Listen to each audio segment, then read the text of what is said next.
마가복음 15장 마가복음 15장 33절부터 마지막 절까지 교독하겠습니다. 33절에 제6시가 되매 온 땅이 어두움이 임하여 제9시까지 계속하더니 제9시에 주께서 벨소리를 주시되 엘리를 나가사하니 하시니 이를 명령하면 나의 하나님 어찌하여 나를 버리셨나이까 하시라. 곁에 섰던 자 중 어떤 이들이 듣고 가로되 보라 엘리야를 부른다 하고 한 사람이 달려가서 엘리의 진심을 물게 하여 발길에 들어가시고 가로되 가만하고 엘리야가 와서 저를 내려주소서 하더라.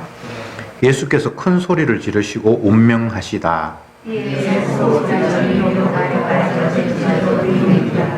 예수를 향하여 섰던 백부장이 그렇게 운명하심을 보고 가로되 이 사람은 진실로 하나님의 아들이었도다 하더라.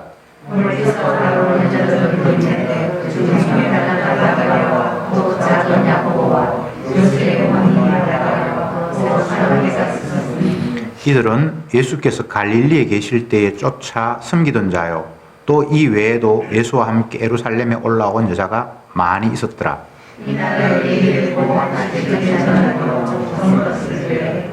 아리마대 사람 요셉이 와서 당돌이 빌라도에게 들어가 예수의 시체를 달라 하니 이 사람은 존귀한 공회원이요 하나님의 나라를 기다리는 자라.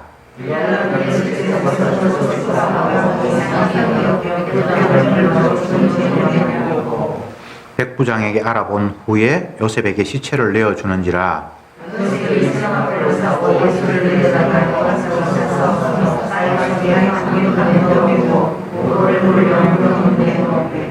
때에 막달라 마리아와 요셉의 어머니 마리아가 예수 둔 곳을 보더라. 아멘.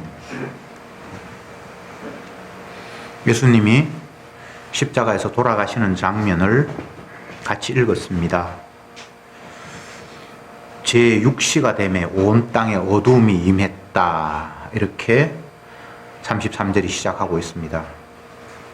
예수님이 십자가에 달리실 시각은 3시, 그러니까 우리로 이야기하면 오전 9시에 십자가에 달리셨고 3시간이 지나서 6시, 그러니까 이제 정오가 됐습니다. 12시가 됐습니다. 그런데 갑자기 세상이 어두워졌다. 이렇게 말씀을 하고 있습니다. 12시면 가장 해가 쨍쨍 내리쬐일 그 시간에 세상이 갑자기 어두움, 암흑천지로 변하고 말았습니다. 아모스 8장 7절에 보면 해로 대낮에 지게 하고 백주의 땅이 캄캄하게 된다라는 예언을 하셨습니다. 메시아의 죽음의 현상을 예언을 하셨습니다. 그럴 때에 사람들이 깜짝 놀라고 비가 온다든지 일식이 됐다든지 일식이고 월식이고 어쨌든 그런 것도 아닌데 한낮에 12시에 갑자기 온 천지가 암흑으로 바뀌는 그런 순간이 왔습니다. 그러니까 인간들이 예수님을 죽였으니까 더 이상 이 세상이 의미가 없는 거죠.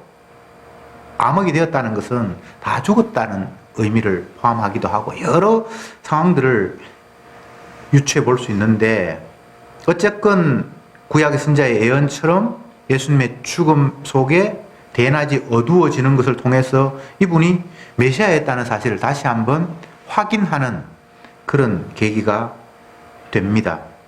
그러면서 예수님께서 엘리 엘리 라마 사박다니 나의 하나님 어찌하여 나를 버리셨습니까? 라고 외치신 후에 이제 돌아가셨다. 이렇게 기록하고 있는데 이 상황도 상식적으로 보면 말이 안 되는 겁니다.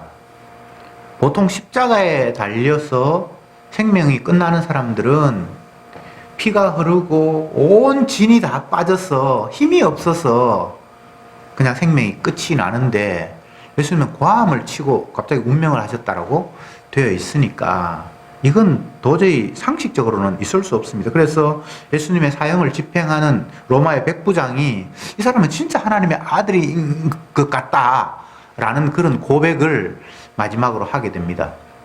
낮 12시에 갑자기 암흑천지로 바뀌는 것도 이상하고, 십자가에 달리신 지가 오전 9시에 달리셔서 오후 3시에 돌아가셨으니까 거의 6시간 맞습니까?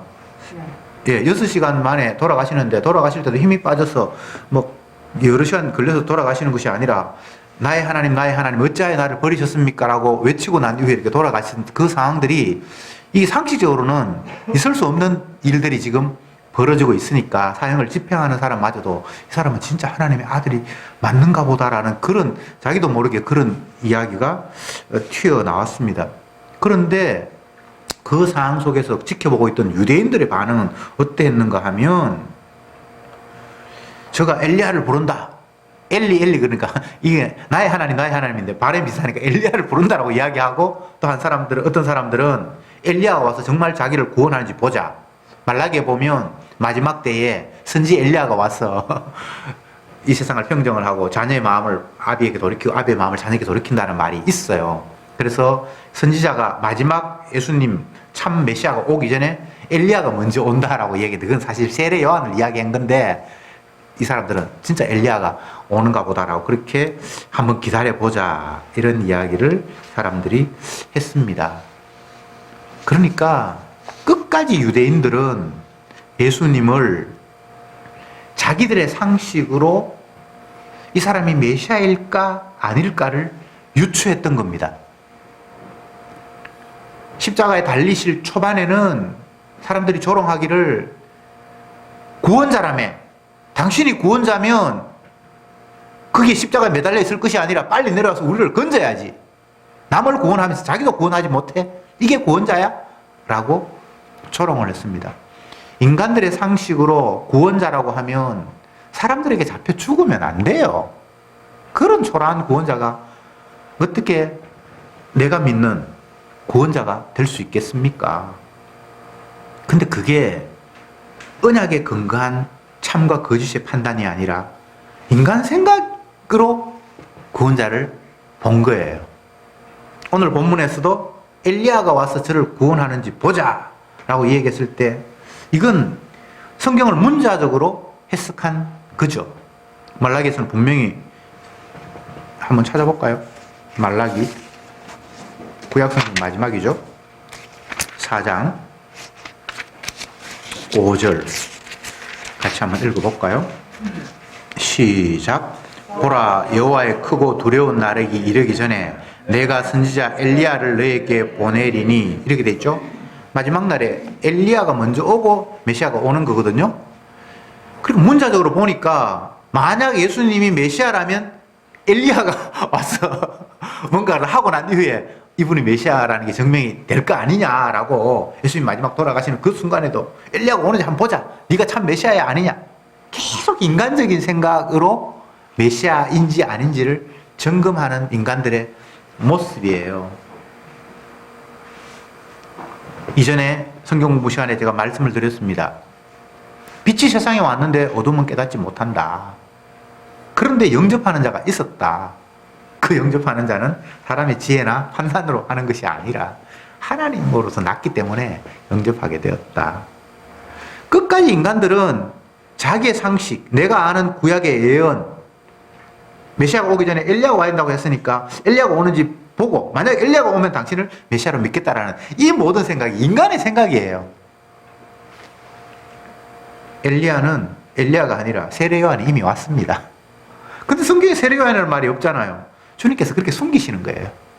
보아도 알지 못하고 들어도 깨닫지 못하게끔. 그래서 철저히 인간들은 주님을 알아보지 못하게, 보는 눈, 깨닫는 마음을 아직 주시지 않았기 때문에 한계에 도달하는 모습. 그래서 인간의 시각으로는 결코 예수님이 메시아일 수 없어서, 메시아가 아니다라는 것은 죽어야 마땅한 거예요. 메시아도 아닌데, 자기가 하나님도 아닌데 하나님이라고 했으니까, 하나님을 모독하는 일이니까 그들은 예수님을 죽이는 일이 자기 율법으로 너무나 정당했던 거예요. 마치 사울이 복음을 알지 못할 때 예수 믿는 사람을 잡아 죽이듯이 그건 자기의 정당성이에요. 자기의 신앙이에요. 진심이에요. 하나님을 사랑하는, 진심으로 하나님을 사랑하는 마음으로 그런 일들을 했어요. 이들도 하나님을 사랑하는 마음으로 하나님도 아닌 인간이, 목수의 아들이 건방지게 지가 하나님이라고 했으니까 죽어야 마땅한 거예요. 이게 인간의 한계입니다. 이들이 나쁜 사람 아닙니다. 자기의 상식, 자기의 판단, 자기가 경험한 성경 지식, 모든 걸 총동원해 봤을 때 예수님은 메시아일 수가 없다는 결론이 났습니다. 엘리 엘리 라마 사박다니. 굳이 이렇게 히브리 말을 그대로 기록한 이유가 있죠. 이게 너무 중요한 표현이기 때문에 하나님은 하나님, 나의 하나님, 나의 하나님, 어찌하여 나를 버리셨습니까? 아버지가 아들을 버린 상황, 이것은 아들을 사랑하지 않았기 때문도 아니고 다른 이유가 있는 것이 아니라 하나님은 죄를 용납할 수 없는 분이었기 때문입니다. 아들은 죄를 다 뒤집어선 몸입니다. 그래서 죄인이기에 하나님은 그 아들마저 버리셨습니다. 이 이야기 속에 하나님이 죄를 얼마나 싫어하시는가가 담겨 있습니다. 우리는 죄를 너무 가볍게 생각하죠. 죄가 나와 늘 동행하기 때문에, 늘 나에게 죄가 나오기 때문에 이걸 심각하게 생각하면 내 자신이 살 수가 없는 거예요. 그런데 정작 하나님은 죄를 이만큼 싫어하신다는 사실을 본문이 우리에게 일러주고 있습니다. 죄 용서 받았다고 하니까 죄를 우리는 너무나 가볍게 생각하죠. 히브리스에서 이런 말씀을 하셨습니다. 네가 죄와 싸우되 피 흘리기까지 싸워보지 않았잖아. 죄 안 지으려고 안간힘을 쓰면서 네 목숨을 바쳐가면서 죄 안 지으려고 한 적이 있냐라는 것을 묻고 있습니다. 죄가 그만큼 심각한 거예요. 아무것도 아닌 게 아니라 하나님이 아들마저 용납할 수 없는 것이 죄에 대한 하나님의 입장입니다. 우리는 모든 것들을 결론을 먼저 두고 역으로 해석하는 경향이 있기 때문에 이미 십자가로 죄 용서 받았다라는 것을 결론으로 쥐고 있기 때문에 죄 짓는 걸 아무것도 아니게 생각을 하고 가볍게 넘어가고, 그래서 담대히 죄 짓는 일을 하는 그런 경향을 취할 때가 너무나 많습니다. 그러나 성경을 보면 그 어떤 곳에도 하나님이 죄를 가볍게 생각하시는 일은 없습니다. 예수님 십자가에 못 박혀 돌아가실 때에 여러 가지 상황을 이분이 메시아라는 것으로 증명하기 위해서 낮 12시에 해가 어두워지는 일이 있었고, 또 그 가운데 하나가 성소의 휘장이 위에서부터 아래로 찢어졌다라고 본문이 밝히고 있습니다. 위에서 아래로 찢어진 것은 사람이 손댄 게 아니에요. 밑에서 찢으면 찢어지는데 위에서 아래로 찢어져 버렸으니까 이건 사람이 손댄 게 아니라는 이야기를 성경이 하고 있고, 성소의 휘장이 찢어졌다라는 말은, 성소의 휘장은 지성소와 성소를 구분하는 막이 성소의 휘장이거든요. 그게 찢어졌다라는 말은 더 이상 하나님 앞에 막혀있는 담이 이제 사라져 버린 거예요. 예수님이 죽음으로 말미암아. 그 십자가는 바로 하나님과 상대할 수 있는 그런 조건을 마련한 거예요. 구약의 사람들은 성소에 나아가지도 못하고 성소의 뜰에까지는 가는데 그 안에 들어가는 것은 제사장만 들어가고 마지막 지성소 들어가는 것은 1년에 한 번 대제사장만이 들어갈 수 있도록 만들어 놨잖아요. 그래서 성소의 휘장이라는 것은 너희들은 하나님을 못 봐, 주님 앞에 나아갈 수 없어 라는 담이 휘장이에요. 1년에 한 번 들어간다는 것도 정상적인 상태가 아니고 그냥 특수한 경우에 1년에 단 한 번 7월 10일 속죄일에 그것도 제사장 중에 최고 대표인 대제사장이 한 번 어린 양의 피를 뒤집어 쓰고 들어갈 수 있단 말이죠. 그러니까 그 성소 휘장이라는 것은 하나님과 인간은 완전히 차단되어 있다라는 상황을 상징적으로 보여주는 것입니다. 그런데 예수님이 십자가에 죽으심으로 말미암아 하나님 앞으로 접근할 수 없었던 그 상징인 휘장이 찢어지면서 이제는 주님과 우리가 맞닿을 수 있다라는 그런 상황을 본문이 설명을 하고 있습니다. 예수님의 죽으심은 이제 더 이상 제사를 드리거나 제물을 바치거나 그런 방법이 아니라 직접 십자가의 피를 근거로 예수님 앞에, 하나님 앞에 나아갈 수 있는 조건을 만드셨습니다. 그래서 성도는 예수님의 이름으로 하나님 앞에 기도합니다. 이게 단순한 이야기 같은데 단순한 게 아니에요. 구약시대의 사람들, 예수님 당시의 사람들도 마찬가지입니다. 아직 십자가 전이니까 구약적으로 다 했거든요. 제물도 드리고. 근데 그들의 입장에서 성소 휘장이 없어졌다는 것은 상상도 할 수 없는 일이에요. 그게 없어지면 하나님의 진노 앞에 우리가 죽는 거예요. 그 성소 휘장이 무서우신 하나님을 우리가 가리는 그런 입장이 되어 있거든요.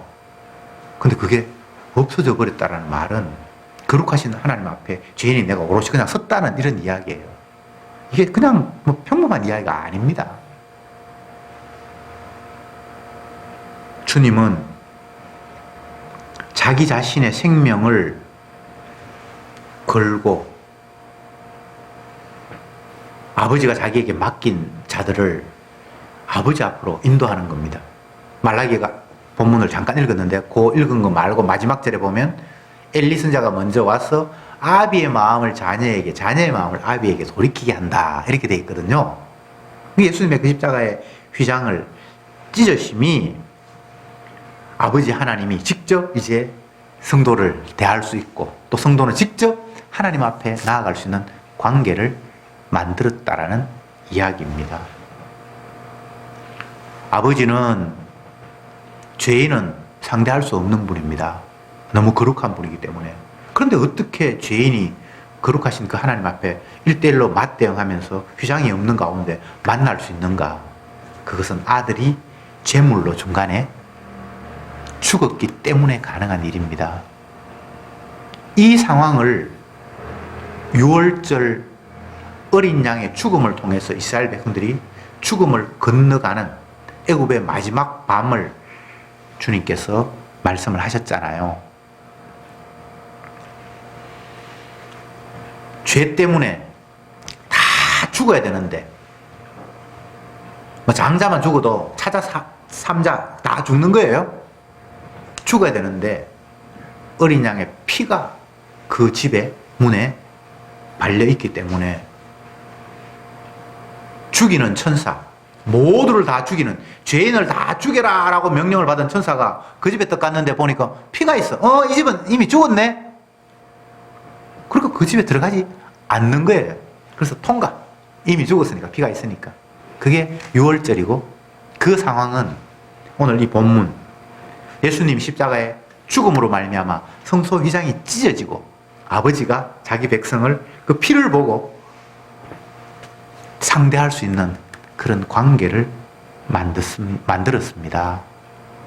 그래서 성도는 죄인이지만 거룩하신 하나님 앞에 나아갈 수 있는 것이 예수님의 피를 매개로 해서 아버지 앞에 담대히 기도하게 되었습니다.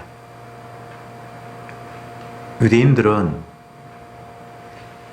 하나님의 이름을 함부로 부르지도 못했습니다. 너무 거룩하기 때문에.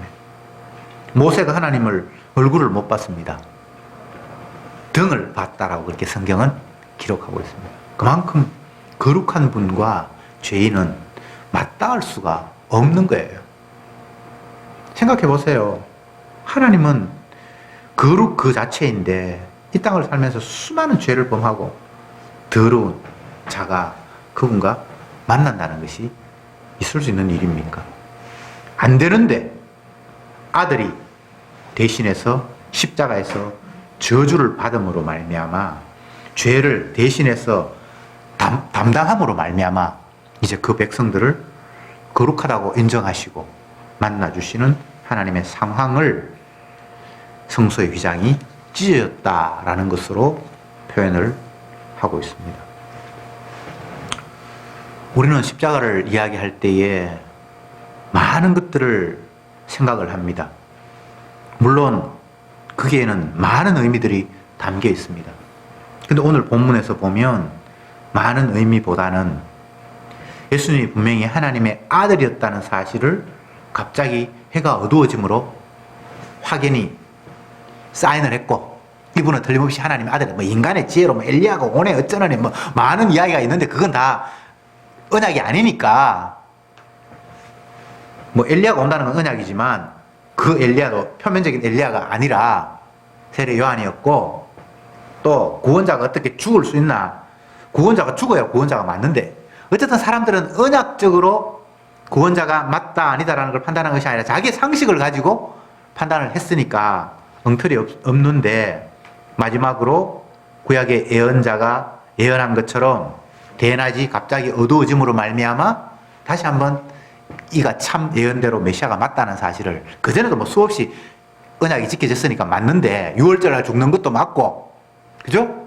있는데 여기에서는, 오늘 본문에서는 낮이 갑자기 어두워졌다라는 것으로 예수님은 언약적인 메시아가 맞다는 것을 확정을 했고, 그리고 성소의 휘장이 찢어짐으로 말미암아 아버지의 마음이 아들에게로 향할 수 있는 그런 관계가 되었다라는 그 의미를 오늘 본문은 우리에게 되새기고 있습니다.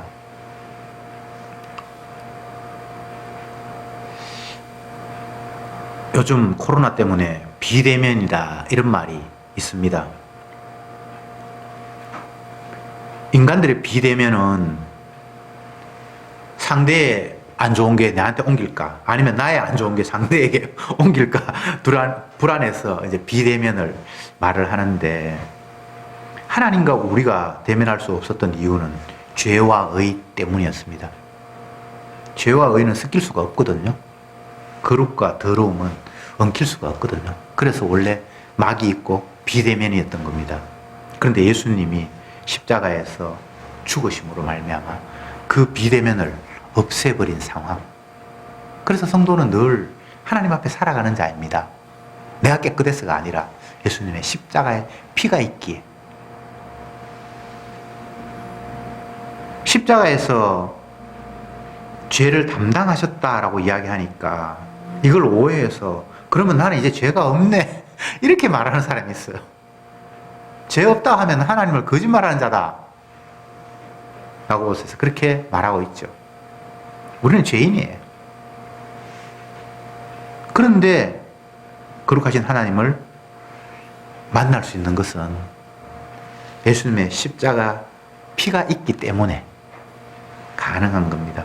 그래서 성도는 십자가를 이야기하지 않고는 하나님을 이야기할 수가 없게 되어 있습니다. 성질 급한 사람은 아들 예수님은 제쳐두고 아버지 하나님과 그냥 맞대응하면 된다라고 생각하면서 십자가신 예수님을 자꾸 빼려고 합니다. 중간에 누가 낀 게 귀찮아요. 그냥 바로 아버지 아들 내가 대결하겠다라는 그런 생각, 맞닿겠다라는 그런 생각을 하는데, 그건 성경적으로는 불가능한 일입니다. 중보자 예수님이 없이는 하나님을 만날 수가 없습니다. 그래서 예수님은 나를 본 자는 아버지를 보았다 이렇게까지 이야기를 했습니다. 중보자를 보면 이미 그 중보자 속에 아버지가 담겨 있는 거예요. 예수님의 십자가 죽으심 안에 그렇게 엄청난 많은 일들이 다 담겨 있습니다. 성경은 창세기부터 요한계시록까지 몽땅 다 예수님의 십자가 죽으심을 설명하고 있습니다. 그것 외에 다른 이야기가 없습니다. 그것만이 유일하게 죄인인 우리가 하나님과 만날 수 있는 길이고, 그래서 예수님은 자기 자신을 향해서 내가 곧 길이요 진리요 생명이니 나로 말미암지 않고는 아버지에게 갈 자가 없느니라, 이런 엄청난 이야기를 하셨습니다.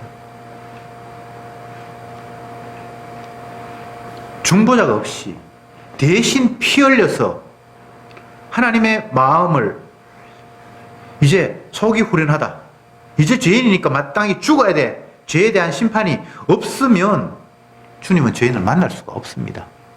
심판을 받았기 때문에 이제 우리를 용납하시는 관계, 그 관계를 예수님이 만드셨습니다. 상식적으로 우리가 생각을 하면 내가 있는 이 땅, 하나님이 계신 어떤 곳, 이게 어떤 길일까? 근데 예수님이 내가 길이다. 사람이 길이다라는 말이 이게 문법적으로 우리의 상식으로 이게 말이 되는 이야기입니까? 예수님이 진리다라는 말은 뭐 좀 될 것 같은데, 그분은 참이니까 진리다라는 말은 이해가 되는데, 하기야 그 이해도 성경에 나타난 그 뜻과는 다르고요. 예수님이 길이래요, 길. 그게 무슨 말이죠? 주님의 대속에 피가 없으면 죄인이 하나님과 만날 수 없는데, 그분이 피를 매개로 했기 때문에 하나님께로 나아갈 수 있는 길이 되었다라는 그런 의미가 예수님 자신을 길이라고 했습니다. 그리고 그것이 유일한 하나님께서 죄인들에게 가르쳐 주신 진리입니다. 진리. 피 흘림이 없으면 사함이 없다. 또 다른 본문에서는 레위기 17장에 생명이 피에 있으므로 피가 죄를 속하느니라, 이런 이야기를 하셨습니다. 피가, 생명이 피에 있대요. 생명이. 그래서 구약에 짐승을 잡았을 때도 피채로 먹지 말라. 생명은 하나님께 속한 것이니까 사람이 어떻게 고기는 먹는데 생명 그 자체는 하나님께 속한 걸 인정해라는 차원에서 피는 먹지 말고 피는 다 뿌려라, 그런 말씀이 있습니다. 생명이 피에 있대요. 생명에. 이 이야기가 십자가 이야기하고 싶어서 사전에 깔아놓은 이야기입니다. 인간의 의학이 생명이 피에 있다는 것을 발견한 것은 지금부터 한 200년 채 안 됩니다. 근데 구약에 레위기에서 4000년 전에, 지금부터 6000년 전이겠죠, 그죠? 그때 모든 생명은 피에 있다라고 이미 이야기를 했습니다. 그 피는 단순히 생명체를 움직인다라는 그런 차원에서 생명이라고 말하기 이전에 예수님의 죽음, 그 피에 유일한 생명이 만들어진다라는 의미를 포함하고 있습니다. 내가 살아있는 이게 생명이 아니에요. 예수님의 십자가에서 흘린 피에 진짜 생명이 있다는 이야기를 레위기는 이미 우리에게 들려주었습니다. 그래서 히브리서에서 그 피가 흘려지지 않으면 죄 용서라는 것은 있을 수 없다. 짐승이 피를 흘려서 죄 용서하는 게 아니야. 그래서 구약의 제사장이 제사를 지내도 한 번으로 끝나는 것이 아니라 또 지내고 지도 죽고 그렇게 했지. 그건 다 흉내내기에 지나지 않았어. 죄 없으신 예수님의 피만이 유일하게 우리의 죄를 씻어. 그래서 예수님의 피 흘리심이 없으면 죄인이 죄 용서한다는 것은 있을 수 없는 이야기야 라고 우리에게 말씀하셨습니다. 우리는 죄인입니다. 죄인에게 유일한 기쁜 소식은 죄 용서라는 말씀입니다. 죄인에게 떡 하나 더 먹어라, 부자 되어라, 오래 살아라, 건강해라, 이거 아무 의미 없습니다. 죄인은 심판받는데, 심판받는 사람한테 떡 하나 더 먹으라 하면 그게 욕이지, 뭐 그게 오래 살아 하면 그게 저주지, 복이 되겠습니까? 죄인에게는 죄 용서라는 말 말고는 다른 기쁜 소식이 없습니다. 그런데 죄인인 우리에게 예수님이 오셔서 나는 죄인을 부르러 왔다 라고 하셨으니까 그보다 더 복된 소식은 없는데 예수님은 자기 자신이 내 죄를 위해서 십자가에 피 흘리심으로 말미암아 진정 우리에게 생명을 허락하셨습니다. 기도합시다. 주님, 십자가의 피가 우리를 생명으로 바꿔 놓았다는 이 복음의 진리 앞에 저들은 할 말을 잃었습니다. 내가 호흡하고 움직이는 것이 생명이라고 생각을 해서 이 호흡이 끊어지면 안 되고 움직임이 멈추면 안 된다고 생각을 했는데 그것이 생명이 아니라 흠없으신 예수님이 십자가에 저주받아 죽음으로 말미암아 참 생명이 거기서부터 출발한다는 사실을 깨닫게 하시니 참으로 감사합니다.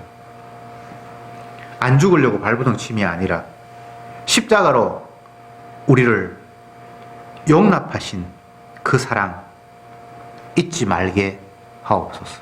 예수님의 이름으로 기도드립니다. 아멘.